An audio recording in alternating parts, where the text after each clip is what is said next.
Okay, it is 2:30 and we're about to start our next session.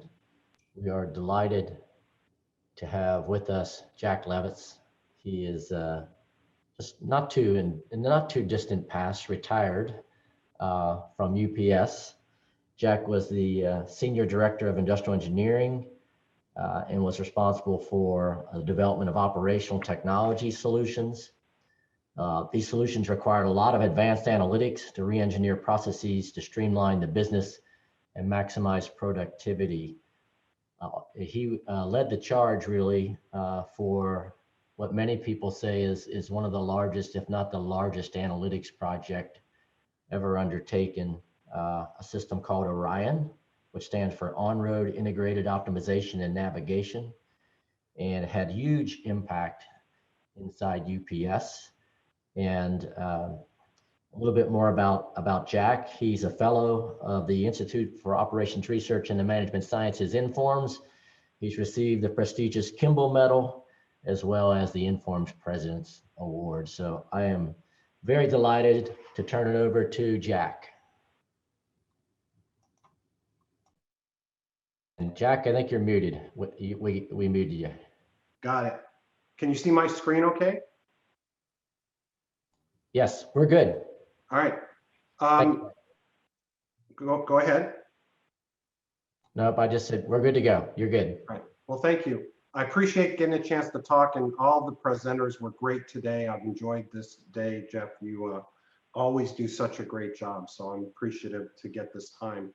I worked at UPS for 43 years, and about the last 20 or so was really deep into analytics.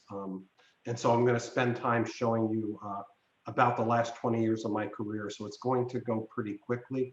You'll find out that I'm pretty biased, as we all are, from my experiences. So hopefully, I'm guessing that bias is going to come through. I want to start here, and this is about innovation. I think when we think about innovation, we often think about getting into a room, ideating, getting some facilitators and trying to come up with the next greatest idea. But really, is innovation the idea, or is it the execution of the idea? So let's look at what a couple of founders have to say about this. The man on the left founded UPS in 1907. He had $100, a bicycle, and a telephone. And here's what he said. He said, "Inspiration and enthusiasm are of little value unless they bring us to action and accomplishment." Ben Franklin said it more simply. He just said, "Well done is better than well said." My point is, you need the idea, but if I had to choose, I want to surround myself with people that know how to execute the idea and truly make an impact. And I think that bias is probably going to come through within this presentation. Let me start with a little background and part of my bias and the importance of little things. Here are some of my little things when I worked at UPS, and I think all organizations have these little things, the details you need to pay attention to. At UPS, if we could reduce just 1 mile per driver per day, and that's just in the United States alone, we could impact the bottom line by $50 million at the end of the year. That's just 1 mile. Even 1 minute of driver time was worth about $14.5 million at the end of the year. You know, seconds add up to minutes, and minutes add up to millions. So if you watch the pennies, the dollars are going to take care of themselves. Even shutting off vehicles, if we could reduce idle time by 1 minute per day, that was about $500,000 in fuel alone. So again, pay attention to the little things and the big things will happen. Some more of my bias, and it's this word, and that's not operations research, it's not operating ratio, it's OR. You can't come up to me and say, do you want better service or reduced cost? The answer is yes. Do you want sustainability or improved profits? The answer is yes. We need to turn OR into and from my experience with good frontline technology and advanced analytics, OR does turn into and. That's what's important. Let's talk about analytics for a moment. I don't mean to talk down to folks that already know this, but it's really about impact. Informs, the Institute for Operations Research and the Management Sciences, says that analytics is a scientific process of transforming data into insight so we can make better decisions. Data turns into insight, that insight turns into action and a better decision. So what does that mean? If you have insight that doesn't turn into a better decision, that's just trivia. We could talk about it while we're having a drink, but you didn't impact anything. The key is the action. The key is the better decision. And that leads me to this. There's a lot of buzzwords, or call them fads, call them the leading things that are going on, and you can't chase them. I think of those things, whether it's big data, even AI, IoT, all of those terms that we start chasing, I think of it like the dog who's chasing the car. What are you going to do with it once you catch it? All of these things are important, but they're hows, they're not whats. The what is the better decision. And if you focus on that better decision and work backwards, things become clearer. If you know the decision and work backwards, then you know what information you need to help make that decision. Then you know what tools you need to provide the information, and finally the data that's needed to feed the tools. Focus on the decision, everything else will take care of itself. This is my favorite chart about analytics. And again, you likely know this, but this came from IBM, and it talks about analytics in 3 or 4 different pieces of a continuum. On the lower left, descriptive analytics, which says what's happening or what's already happened. Above that, diagnostic, why did it happen? Move to predictive, what's going to happen next? And then prescriptive analytics or optimization says, what should we do? Well, when you look at this chart, you move from where am I to why am I here to where am I headed to where should I be headed? And when you think of it in that perspective, you start realizing that as you work through this continuum, you move from talking about what's happened already or what's happening now to what's going to happen in the future. And when you do that, your business insight starts moving from figuring out data to truly making decisions. The skill set of your people, by the way, will need to grow. Your data needs will grow. But more important than anything else, your business impact grows as you move from descriptive to predictive to prescriptive analytics, which means a business can't have your vision stop at describing or even predicting. You're leaving money on the table if you stop there. Your vision has to be beyond the simple pieces of analytics. And this is exactly what my experience was.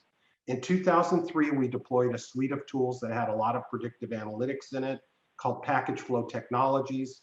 That reduced 85 million miles driven a year, and it won Gartner's BI Excellence Award.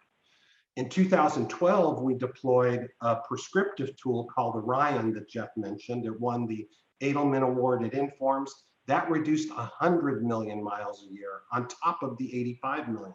So overall, we reduced 185 million miles a year using these analytics tools. And this is what I want to talk to you about. I'm really going to come back to this chart multiple times. Now, along with that chart, I believe that there's some pillars to truly making a business impact. It works in supply chain, but it works in business as well.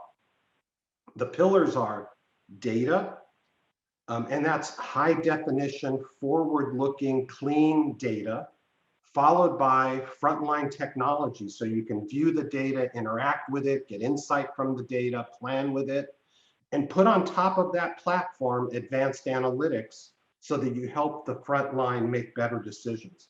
I would call this the math side of it. This is the tool side of it. What you need is the other side, the psychology side, and that's leadership and change management. So these are the 4 pillars, and then certainly within analytics, there's the different type of analytics. So I'm going to talk about these last 2 charts for most of this presentation and really trying to prove that these charts are right. I'm really making that case. First step for me was getting that high quality data, and that should be built into the process. There's lots of ways to gather that data. Doug talked about it with Kroger, putting sensors in. For us, the vehicle had data that we could gather itself, just plug a sensor into the vehicle. We could add additional sensors. That gave us safety information. Is the seat belt on or off? Is the door open or closed behind the driver? Is the vehicle on? Things like that. We can merge that with map data. We can merge it with other internal data and things that were in the driver's handheld computers. In essence, our goal was to take all the information that were in people's heads and put it in this computer data model, integrate it all, so that we could have diverse use and make better decisions. So it all starts with that good, clean data. Then we had to provide frontline technology, and that really was end-to-end solutions with analytics and predictions inside of it. We needed to be able to forecast and plan the operations, monitor as things are being executed, make adjustments if things aren't going as planned, because things are never perfect. How do I make adjustments? Communicate to the front line. We gave supervisors mobile tools so they could make decisions wherever they were and not have to go back to the office. And then certainly analyzing when you're done. This follows what's been called the Schukert cycle of plan, do, check, act. And that's really what we worked on, to make sure that every time you saw a problem, I could fix it there and then react to it. Let's talk about descriptive analytics for a moment. I view that as the tool that's going to provide the low-hanging fruit. I find it the easiest to implement, and that's probably because there's a lot of human interpretation of the data. It's easy for them to accept descriptive analytics. So we had a tremendous amount. We could look at drivers wearing seatbelts or not, it's engine idling, route efficiency, you name it, we had a report that could show how things went. What we found was interesting. Supervisors loved this because what used to take them maybe 9 hours to analyze what a driver did yesterday, they could do in about 45 minutes. So they took to it very quickly, but there was no answer here as to what to do next. So the problem with descriptive analytics is that unless tomorrow is like yesterday, how do I really affect change? You need to be thinking forward, just as that IBM chart chain identified. And that gets to predictive analytics. So around in the late 2000s, we started working on some predictive tools, that entire suite of tools to look forward. We created delivery forecasting and planning models, and it looked something like this. We took all the data we had, data from customers, internal data, feeds from trailers and tractors, and we would predict where deliveries were going to occur in the future. It could be tomorrow or a few days from now, or it could be Christmas time. It was just a combination of historical, actual, and then other data on top of it. And we'd get a picture something like this. The squares you see are where we believe deliveries are going to occur for whatever that delivery day is. The circles are where deliveries may occur.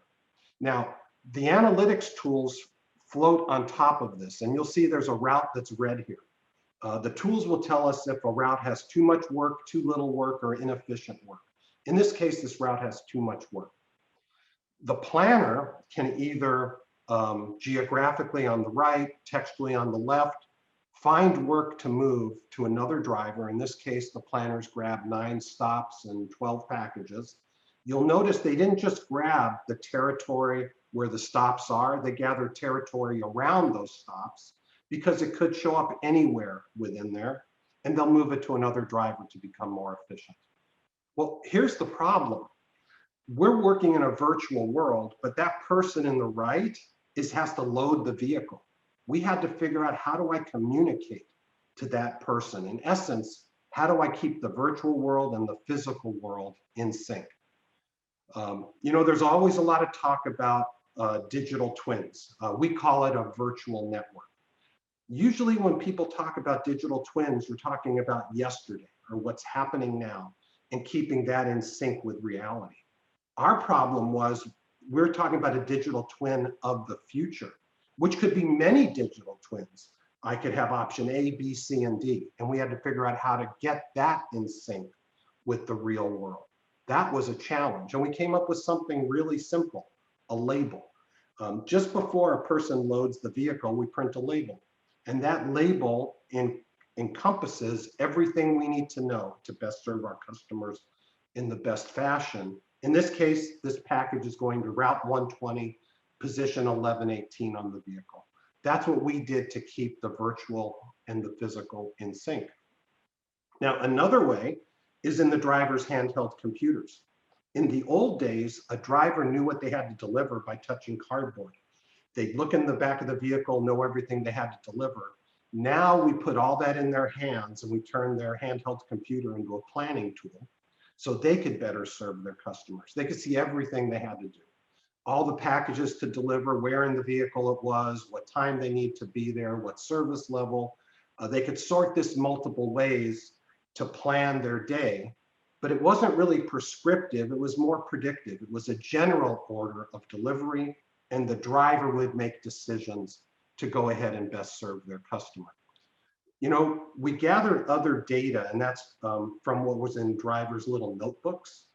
And we decided that we put that into our data model as well. And by merging all that, we could really take information in their heads and put it in the systems, and then make the handheld even smarter. In this example, a customer requested a signature.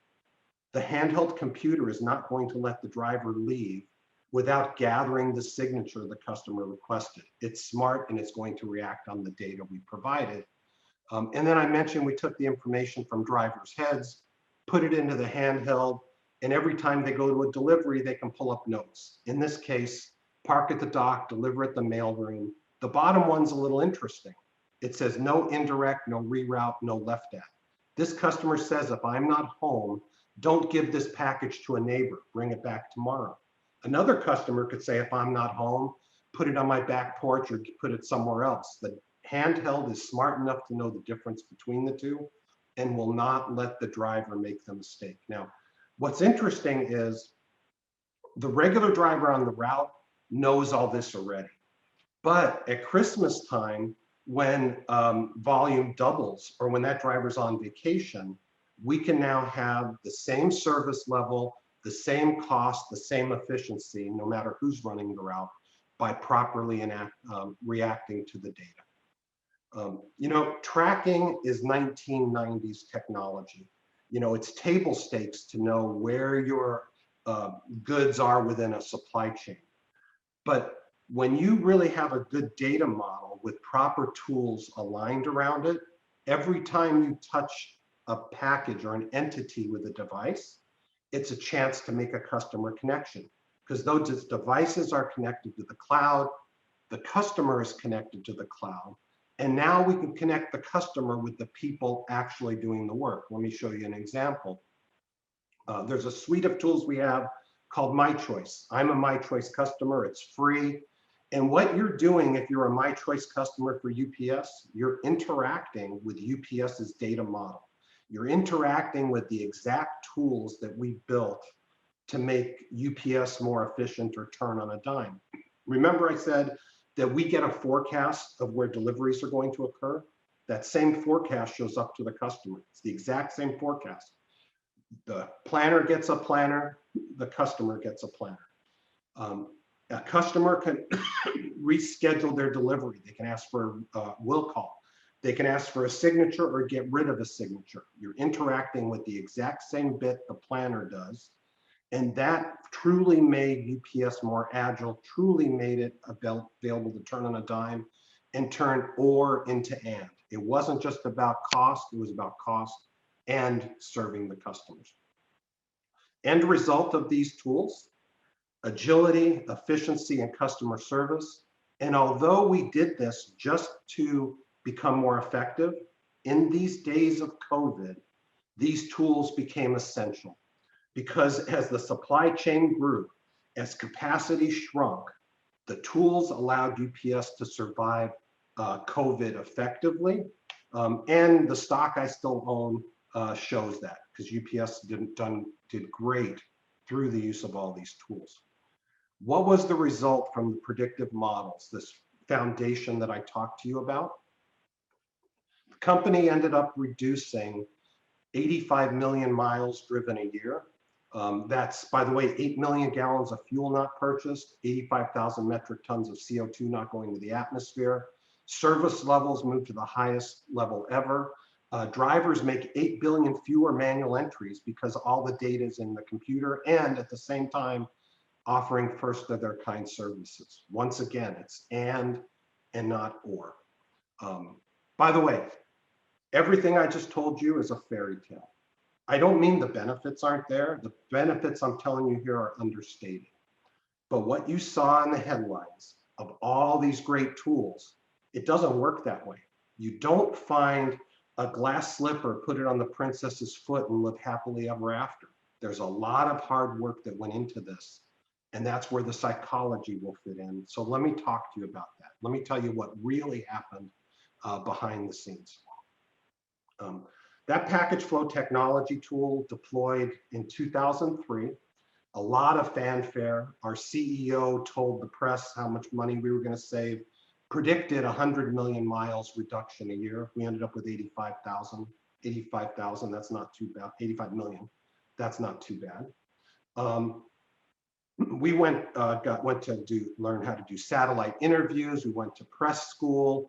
It was amazing when UPS put out there these forward-looking tools. And remember 2003, people didn't even have computers in all of their homes, but UPS was going digital. But Deming says top management support, just because the CEO says this is going to work, that's not enough. And he was right. There was much more to this than would meet the eye. Same magazine, 18 months later, package flow not delivering for UPS. And then they talked about, UPS blaming the weather and things, but the truth was a third of our sites got better, a third stayed the same, and a third got worse. And those were ugly, ugly days of having these tools and telling your investors what you're going to get and not getting the results. So is innovation the idea, or is it the execution of the idea? By the way, in those days, I felt like I was on the witness protection program for package flow technologies. Investor relations said we could not mention those words outside of the company because our investors were so upset about a promise of savings that didn't materialize. I learned if you build it, don't assume they're going to come. There's much more than the tools. There's much more than the math to making things work. There's change management. People need to change. So unless you're dealing with robots totally, you have to understand that people are involved in the process and their change will not just come easy. You have to nurture that. You have to create it. If you build a great race car, but didn't train the drivers and don't have the road infrastructure to support it, you're not going to get the results you expected with that race car. We were trying to become a data-driven enterprise, and that takes a lot of work. That means that the virtual and the physical have to align.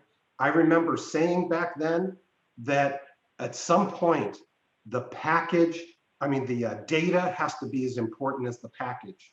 For other organizations, that means your data is as important as the product. That's what we had to do. We focused on data and we focused on it every day until we could prove whether this system worked or didn't. Interesting how this ended up. In 2013, Information Week said that package flow technologies, which failed a decade earlier, was the greatest idea to steal in 2013. A decade later, something that was a failure or a dumb idea became an innovation. So is innovation the idea or the execution of the idea? That's why I lean towards execution. By the way, when this came out, I remember saying, a decade later, the world figured out what we did with package flow. You watch, years from now, people will wonder how we pulled off Orion. And here we are still talking about Orion.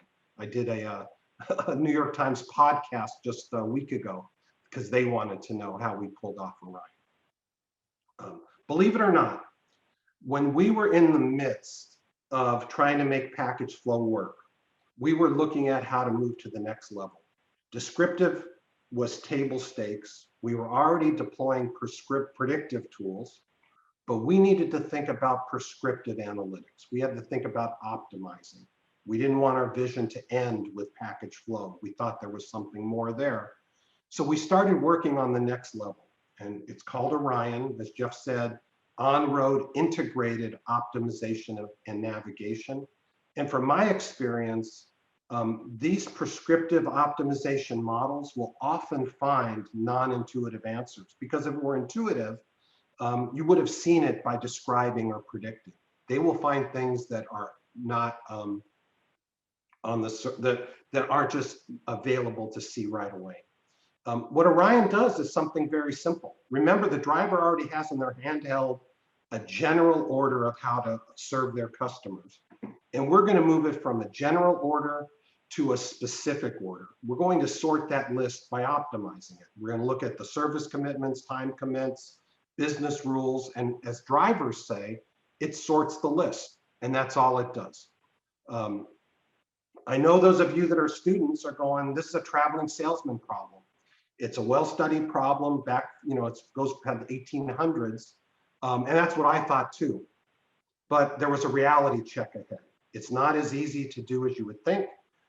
There is more devil in the details, and I want to prove that to you quickly. We call this, Are You Smarter Than a Fifth Grader? And it's true, this is from a presentation that my project manager gave on career day to the fifth grade class that his daughter had. He wanted to teach a fifth grade class about the traveling salesman problem. He gave them 6 stops to visit, just gave them math. There was a time and distance matrix, and they had to mathematically figure out how to visit all these stops. He explained to them there's 720 possible combinations. And just using math, this fifth grade class came up with this solution. I would have been proud of this, but Bob is a knucklehead and he decided to take it a step further. Bob told the class that there's another problem, and that's a traveling salesman problem with time windows. Same 6 stops, there's still 720 combinations, but you have to get to them within the window that those businesses are open. The class went off again, just using math, figured out how to do this and came up with another answer. I was impressed, but this little girl in the front of the room said to him, she goes, Mr. Santilli, this is just stupid. Now, I don't know if you caught it, but she said, my mother would never go to the grocery store in the morning and let the ice cream sit in the car all day long melting. And she's right.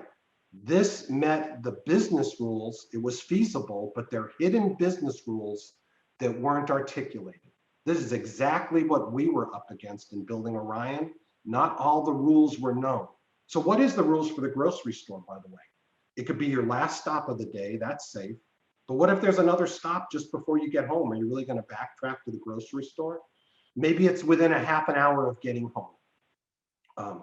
Well, what if it's cold outside? Can it be longer than a half an hour? If it's hot outside, less than a half an hour? And what if you have no perishables?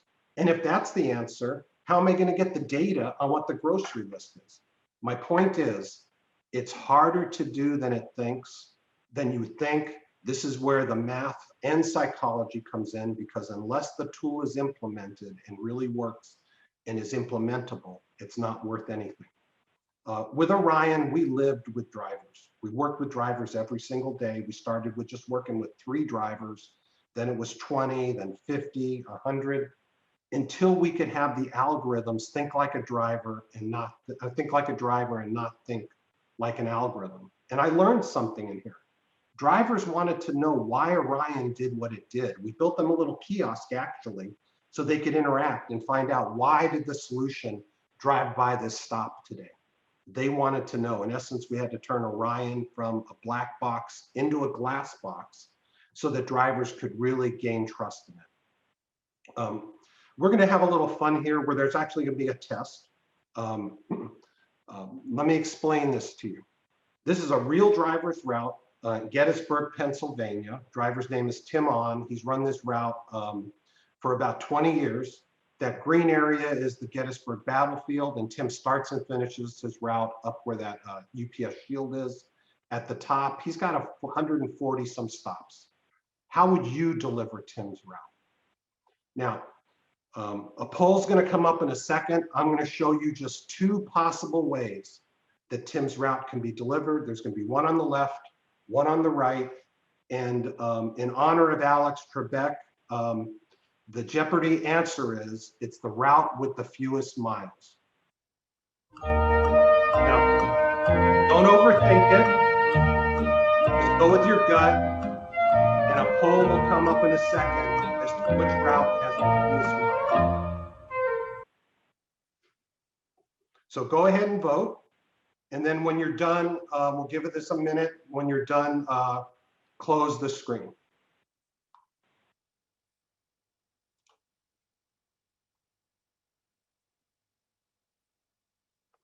And then John, whenever you think's an appropriate time, go ahead and you can put the answer up.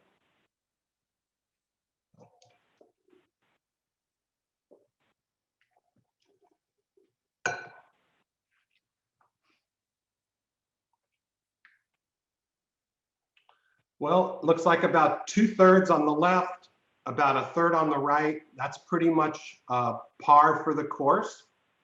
More often than not, it's 50-50. Let me show you where this came from. Nova came out and wanted to understand Orion. The man that you see there, his name is David Pogue. He was the tech writer for the New York Times at that point in time. Go ahead and watch this video and you'll get an idea of where this came from. A new era is upon us. We are living in the age of fast. I'm David Pogue. Join me on a quest to make stuff faster. I'm a rocket man!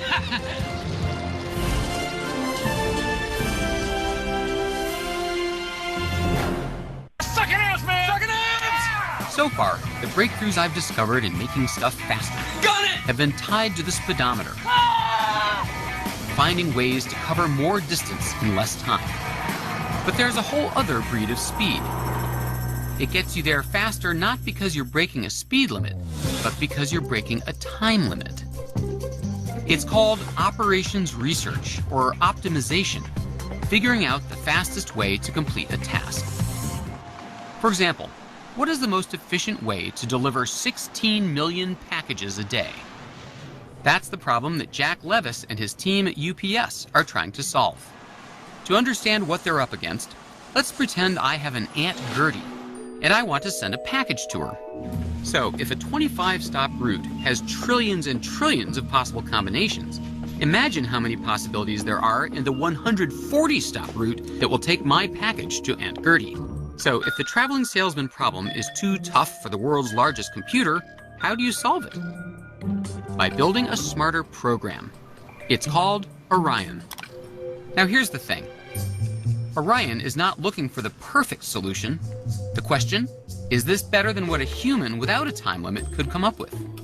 With human pride on the line, I decided to pit man versus machine and see if I could come up with a quicker way to get to Aunt Gertie's house and home.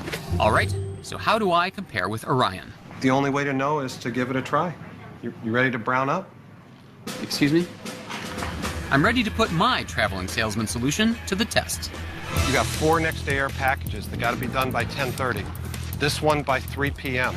You got business customers that need to be delivered earlier part of the day. Okay.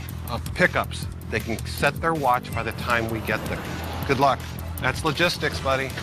The challenge here, me driving my route and Tim driving Orion's. UPS! All right. I mentioned it's and, not or. So those yellow stars have to be delivered by 10:30. The shaded area is business customers, and they need deliveries earlier in the day so that they can serve their customers. And then each triangle needed a specific delivery time. So things are more complicated than they look on the surface. You have to handle the entire problem, not a portion of it, as I explained to David. Now, 2/3 of us pick the one on the left. That's David Pogue's answer. And I wouldn't be here if David Pogue beat Orion. So my point is, finding these non-intuitive answers is difficult. Orion found something else. So let's watch how this worked out for David Pogue. UPS!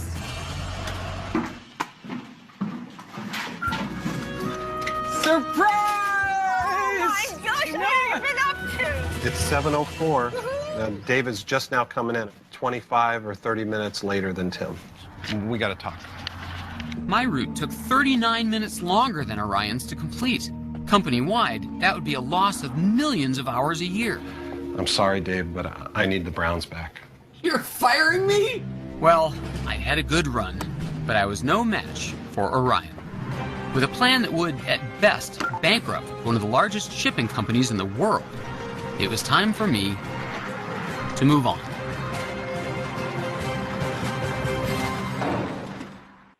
So let's go back to that IBM chart.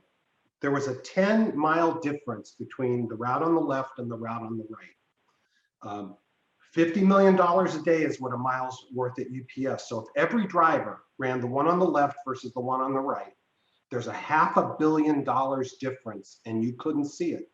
I could describe yesterday that you didn't see a $500 million. I could predict tomorrow, but you didn't see the $500 million. It wasn't until we put an optimization on top and found a quarter mile here, a half mile there, something else, that we were able to get these gains. By the way, I was not happy with the producers because the issue of that firing had nothing to do with the 10 miles. That's just money. He missed service on every single package we gave him. That was the problem. Imagine if he tried to, make service and do everything all together. Now, let's get to leadership because change isn't easy. We knew we had a good Orion tool, but we needed to figure out how to truly deploy this. A good tool not deployed is worth nothing. So we wanted to learn from our mistakes from package flow. Maybe we went overboard, but we did 11 different tests. We tested how to measure impact, how to transfer knowledge, how to train people, procedures. We wanted to make sure we knew how we could deploy this tool and ensure that it's repeatable and that we could get gains. And 2012 came and we were ready to launch this thing. We had one algorithm, 1,200 locations, 60,000 drivers to deploy to, and many, many dispersed teams. And we were ready to deploy and see if we could get the gains in the field finally that matched all the prototypes we built. These two lines you see here are the benefits that we told our C-suite. The top line is the average of all the tests we did. The bottom line is the worst site we did of all those 11 tests. And we were ready to go and measure benefits as we started deploying. And this is what we saw. Immediately, we were above the top end of our estimate. And these were not small numbers. These were big, big numbers. The reason it grows is because that's how deployment went. It's commensurate with the percent of drivers deployed. At this point in time, our deployment teams were moving on to their next sites. They told the sites they deployed, the training wheels are off. It's now your job to keep this running. We're going to move on to our next set of sites and deploy them. As they left those sites, this is what happened. For you, it's just 3 dots on a chart. For me, it's 12 weeks of my life that I wasn't going to get back as I watched the benefits plummet down to the bottom end of our estimate. What happened is we had a great tool, but the change really hadn't stuck yet. We had to now follow up in that 3-month period with sites that were deployed and make sure that change management was there. We educated, we did little YouTube videos, we did conference calls. We made sure that all of the vice presidents understood the vision. We already had support from the C-suite. And the only thing they told us is don't keep going if you've got a problem. We don't want to come back with 1/3 of the sites failing like package flow was. We worked on it, we worked on it, we worked on it. And one of the major things we did was changing metrics. What I've learned is listen to what people talk about in the morning. If people talk about in the morning the same thing they always did before you deploy one of these tools, you're a flavor of the month. They're waiting for you to leave. You need to change the conversation, and that helps change happen. We did this with a balanced scorecard. Each row is an individual. It could be a frontline planner. It could be a manager who's got 4 or 5 locations, or it could be a vice president. In this case, this is the vice president. Simple red, yellow, green on how they're doing week by week. And the things that were in this balanced scorecard were leading indicators, things they could control. We didn't measure how many dollars they saved. We measured, are you maintaining your data? Is your plan of high quality? Are you overriding the systems and are you following the solution? If you're doing all of these things, how could the lagging indicators of benefits not follow? Here's how 2012 ended up. Not too bad, right about in the middle of the range. By the way, that last bullet is Christmas, and we didn't even know if this was going to work at Christmas time. So we were happy to end up 2012 with a full year right about in the middle of the range that we told the C-suite. Let's see how the benefits held off through the entire deployment. Those red lines you see are the same as the green lines before. You'll notice they went up a few times, and that's because our benefit estimate kept growing. What happened is, as the change started taking place in the field, they started owning the system and finding ways to use it that we didn't think about. I was surprised because in theory, if you deploy a site in 2012, they'd hit a new standard and they maintain that new standard. But a site did better in their second year than they did their first, and in their third year than they did their second. They continued to improve as they learned to use the tool better. And as you could see, the benefits kept growing. What we told the investors kept growing. We actually got more gains than we ever could have imagined. When we were done, it was about $400 million a year. Here's what we published, again, very conservative. On top of what package flow did, we reduced an additional 100 million miles driven a year, 10 million gallons of fuel not being purchased, 100,000 metric tons of CO2 not going in the atmosphere. We reduced $300 or $400 million a year. And by the way, this set the pace for COVID, because who knew that that was going to happen and that Christmas would be every single day of the year.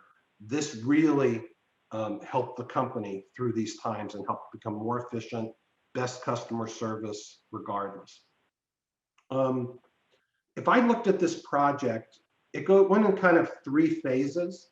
The first is building the OR and analytics, and that took quite a while to get right. The second phase was integrating all that with IT systems, the data gathering, the cleansing of the data and the use of the tools that we could deploy. The third was deployment. And as I said, from initial concept to deployment was about a decade. By the way, I know a lot of people are going to say, I don't have a decade. This was a small, tiny project at the beginning. We had a lot of projects that were going on. This was the moonshot, and just kept that growing and growing through at that period of time.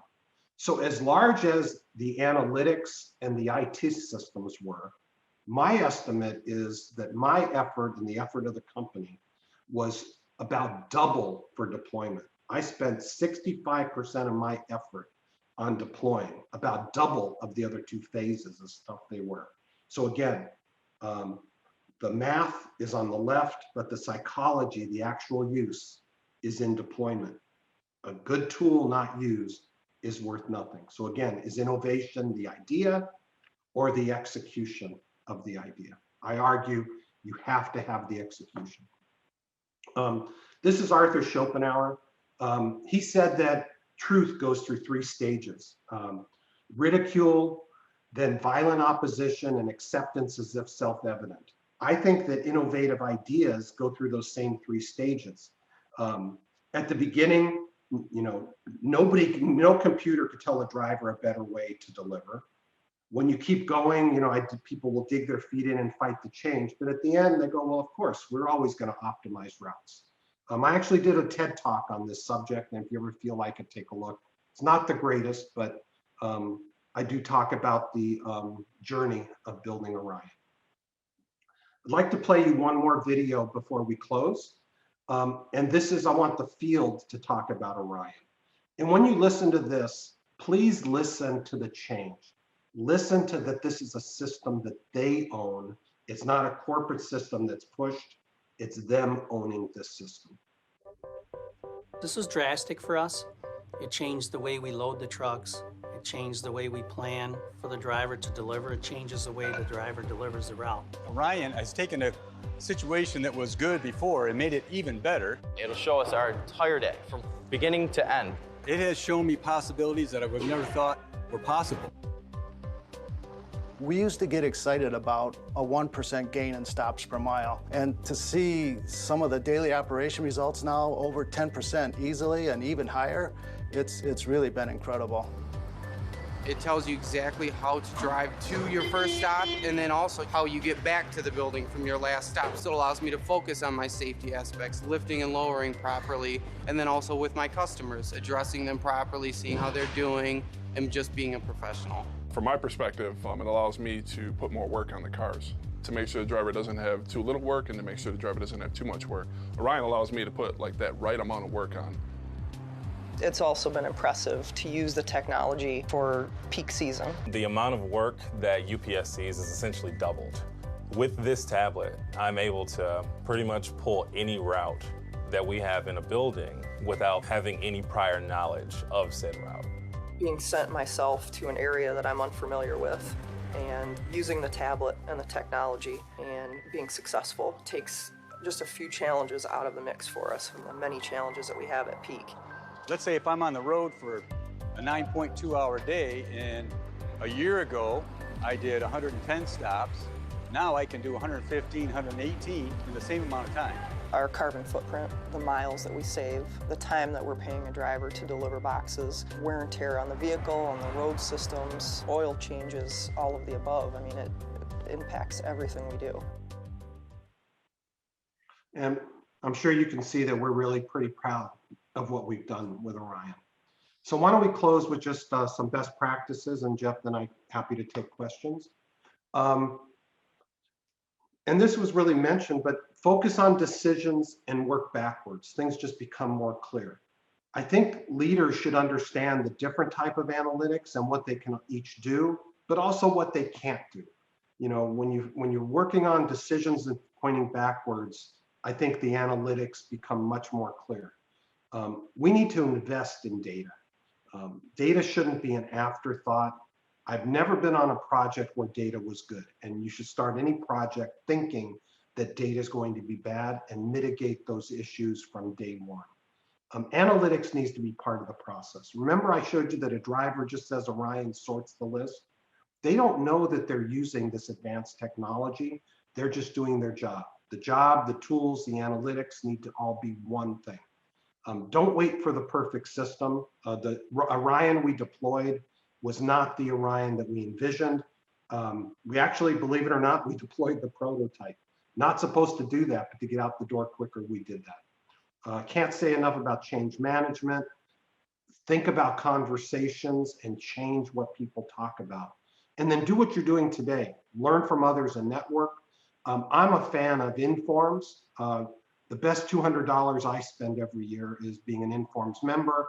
If you do join Informs, I like the Analytics Society. A lot of people talking about how to make an impact. More than anything else, number one, build a great team. And this is from a magazine cover, a very small portion of the Orion team. There's analysts there, there's engineers, there's IT, but we were one team with one common focus. And with that, Jeff, I think I'm ready to stop. Great, Jack. This is Shannon McKean from Wake Forest. Great story, very impressive. I'll bet a lot of organizations wish they could accomplish what you accomplished with Orion. We do have some questions from the Q&A, if that's okay. Sure. Yeah. So one question was talking about the challenges of getting data from the drivers in the beginning, particularly notebooks. And was it structured data or unstructured data? Or was most of the work you did was structured, or was there unstructured? Well, getting the data specifically from the notebooks was unstructured. It wasn't corporate data. So let me go back a step. When we built the original data model, when the very first product started, the first 9 months of the project was nothing but analyzing data, nothing. Didn't build any tools, we analyzed data. And I did that personally as the business owner of the project. I wanted to make sure that any question I could think was covered in the data we needed. And then we went looking at where the data existed. And some was in corporate repositories, some was in local repositories, some was in Excel spreadsheets, some didn't exist anywhere but in people's heads. So when it got to the drivers' notebooks, some drivers didn't have notebooks, some drivers did, and the planners would take it, and that data for the notebooks was built over years and years and years and years. Now, what was interesting, I showed you that My Choice tool. We built that first for us to be more effective. Then I mentioned we opened it up to the customers. And when we open it up to the customers, they can actually do some of the editing of that data themselves now. But at the beginning, it was brute force to get it in. And a lot of great stories around that, you know, a lot of great stories. So there's a question about kind of what's next. If you were still at UPS, or maybe your predecessors at UPS, the extent that you can share, you know, what, that can't be the end point of analytics. There must be more things. So one of the things I did when I left, and I left a roadmap of where Orion needed to go, and there were 15 items on that roadmap. And I'm kind of proud of that. I mean, it's funny, at one point before I left, I pulled out the roadmap from 2003, and Orion was the last step of that roadmap. So I did the next roadmap. But there's much more, and UPS's vision is really deep. So let me start with Orion, and then I'm going to go on beyond that. By the way, Orion stands for On-Road Integrated Optimization and Navigation. All we had was a static manifest. It never changed. Once a driver left the building, it never changed. We knew that we would need to update while a driver's on road. So you could argue when we deployed it, it was IO. It was just integrated optimization. Then we were going to do it on road, meaning after every stop, Orion rethinks and then says, this is what you do, which will handle dynamic situations. So that'll be Oreo, and they're deploying that now. Navigation is also deployed, and that's Orion. So that suite is there, and they're deploying the dynamic tools as we speak. After that, Orion works after somebody decided what stops go on what vehicle. Remember that little screen I showed you where you can move work? Well, that's still a human computer assisted. So UPS is working right now on a dispatching tool that will make those decisions. And it's, you know, an Orion for dispatch. So that's underway. I stay close with my friends there, and that's looking really, really good. But it doesn't stop there. Orion is just final mile. So if you looked at UPS, there's final mile, there's what happens in a building, how do you sort packages, how do you load vehicles, how do you wash vehicles, all of those things. So what happens on the vehicle property itself. And then there's transportation city to city. So there's an Orion underway for on property right now, and an Orion underway for city to city movements. Then that all comes together and you'll have an optimized network. So take a look and you'll see UPS talking about the Smart Global Logistics Network. And that is a network that will make decisions for an entire network. Just real quickly, we did some analysis with Princeton University. If you optimize an individual building or optimize even a planning area like the Dallas metro area, even an optimized area like that, the gains of optimizing a network are about 6% more. So we're looking to optimize that entire network. So optimization is a big deal at UPS. So thinking about all that data and all the computation that takes place, there was a question about, you know, you said it's dynamic, it's real time. So the question was, is that an early example of edge computing where you got data in the cloud, but the compute happens at the edge? Yeah, it was. It's really all moving to the cloud now. There's a lot going on in the edge, but up in the cloud. So I didn't really explain it, but my initial view of Orion was just before drivers left, we'd optimize their routes and give them the answer. As it turns out, that was short-sighted. UPS actually runs 30,000 optimizations a minute. So it's constantly optimizing from when vehicles are starting to be loaded every single minute. So it detects that there's been a change in a vehicle, a new package came in, reruns an optimization, does that locally on the edge, sends it up to the cloud to synchronize, and it comes back down. And by the way, at the same time, maps have to be updated. UPS, I didn't really have time to cover this, but we've all seen travel between 2 points with our nav system that's not efficient. Imagine giving that to an optimization. So we actually had to build a tool where if a driver says there's a bridge out, we could go into that bridge, make an edit, put that edit into production, optimize the driver's route, and give it to them in their handheld within 30 seconds. So, that's going to be needed, especially when drivers are on road, to handle these changing conditions. That's all part of the ecosystem. You mentioned the evolution of your own thought process and what was possible. There's a question about, as what a great success the program was. If you were to do it over again, I'm sure there's things you would change differently. What's one important thing you would do differently if you could roll back the clock, or if you're starting on an Orion project like that? That's a great question. And there's quite a few. I was short-sighted personally in the quality of the data. I thought data was better than it was. So I would have understood that more. I would say the biggest thing that I missed by far was I thought I knew more than I did. And that's a reason why I showed you that are you smarter than a fifth grader? Because you think you know something and you go down a path, and if you don't really understand it, you get a bad answer. So for 4 years, we played whack-a-mole with the Orion solution. For 4 years, we'd find a problem and we'd fix it, and then another problem and we'd fix it, trying to make it work as we thought was best.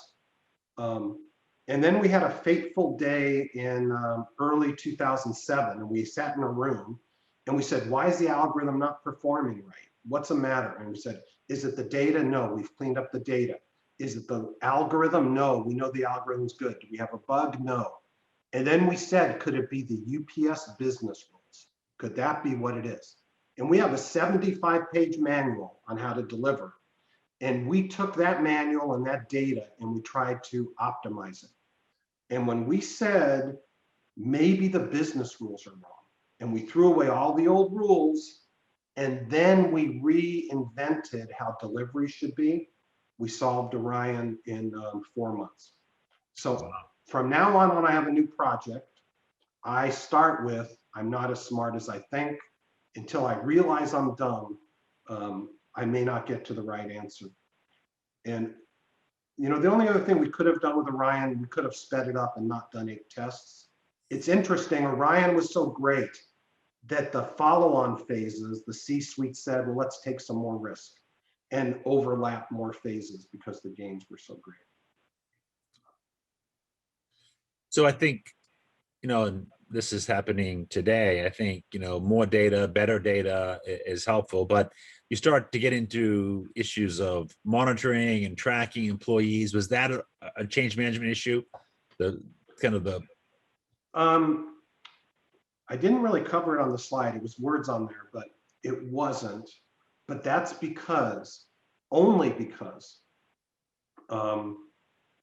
when we deployed, we planned 6 days per driver to deploy this.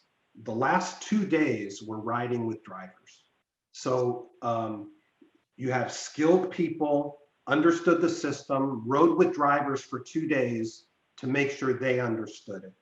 And one of the things we did, we took a stance that said an algorithm by itself or a driver by him or herself is not as good as the two working together. So we did not, slap anybody's wrist for not following an Orion solution. If a driver saw something that was better, they were okay to do it. Now, afterwards, we could use some descriptive tools and say, why did you make that decision? And that becomes a conversation. But we did it right. I mean, we really did it right with how that deployment went. And what I'm proud of is the Orion deployment, which started in 2012, became the model of how every other UPS deployment has gone since then for anything. And by the way, here's what it is. And, you know, starts off with education. Then it goes to entrance criteria. A site cannot even deploy a system unless they're ready. That means management's trained, not too much turnover. This is where you have to be with your data before you can even start deploying. Then there's exit criteria. How do we know you're done deploying? It's not that a system was installed, it was that you know how to use it. Then afterwards is a balanced scorecard and follow-up. Every system deploys the same way, and there's a very high degree of achieving benefit.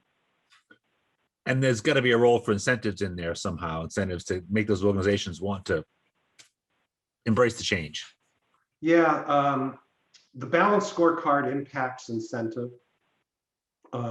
And that's been one of the big things. You know, people are competitive and they love seeing themselves move up on that balanced scorecard. So it has to be done right. You know, you can't have 100 balanced scorecards. So you really have to think it through. And every year we would get together and say, what's the balanced scorecard going to change to? What are we going to focus on? And then think about it, that's what drives the conversational change, because that's what's important, that drives them to change what they talk about. One of the attendees has shared a quote, better, not bigger. And they're wondering if there's a role for optimizing the volume that UPS accepts. Yeah, yeah, that better, not bigger is certainly from our new CEO, or the company's new CEO. It's nice to see a rock star CEO. You know, we had not had that before. So what's nice is she's not afraid to say that, you know, say no, let's put it that way. So Orion is final mile, but I had a team that worked on optimization for the entire organization, supply chain. And we use that to determine what we could accept into the system. So if you've ever worked in a large network like this, catching up once you get behind is very, very difficult. So that network's got to stay in balance. So through those tools, we put together limits for what each site could take in by day, what customers could give by day, and then that would move through so that the network didn't become out of balance. And that's how that went. That becomes, again, part of the smart global logistics network of UPS. And that's why you see so many automated buildings. You know, the benefit of automated buildings, even though the reduction of headcount or the improved productivity pays for it, really the benefit of automation is automating the network, doing things that humans couldn't do. And that's what you'll see.